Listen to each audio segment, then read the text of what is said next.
Hi పిల్లలు, welcome to ధిల్లుతో Tillu. Tillu, ఏమైనా story చెప్పు. ఒక చిన్న గ్రామంలో రామయ్య అనే రైతు ఉండేవాడు. పంటలు పండించటమే కాకుండా తన వద్ద ఉన్న ఆవుల పాలను నగరానికి తీసుకెళ్లి అమ్మేవాడు. రామయ్య ఇచ్చే పాలు ఎప్పుడూ నీళ్లు కలపకుండా ఉండేవి. అందుకే పట్టణం మొత్తం రామయ్య పాలు బాగా చిక్కగా ఉంటాయి అని నమ్మకం కలిగింది. ప్రతిరోజు ఒకే వీధిలో ఉన్న వాళ్లందరూ అతని దగ్గర నుంచే పాలు కొనేవాళ్లు. ఒకరోజు రామయ్యకి ఇంకో పని ఉండడం వల్ల తన బదులుగా కొడుకు సీనును పంపాడు. బాబూ, ఇవి 5 లీటర్ల పాలు, అలాగే అమ్మి డబ్బు తీసుకురా అని చెప్పి పంపాడు.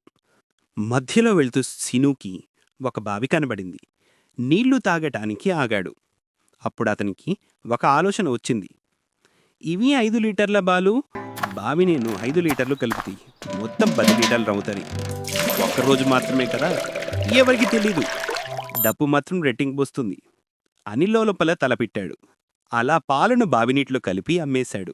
నిజంగా ఎవరికి ఏమీ తెలియలేదు. డబ్బు రెట్టింపువయింది. సంతోషంగా తిరిగి వస్తూ మళ్ళీ ఆ బావి దగ్గర ఆగి నీళ్లు తాగబోతే ఒక్కసారిగా ఒక కోతి వచ్చి అతని డబ్బు బ్యాగు లాక్కొని చిట్టెక్కింది. ఆ కోతి బ్యాగులో ఉన్న నోట్లను ఒక్కొక్కటిగా తీసి బావిలో వేయడం మొదలెట్టింది. ఒకటి బావిలో ఒకటి సీను దగ్గర వేసింది.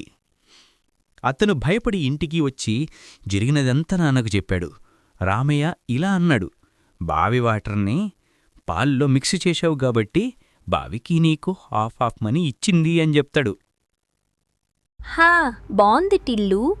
హా, లేటైంది, పడుకో.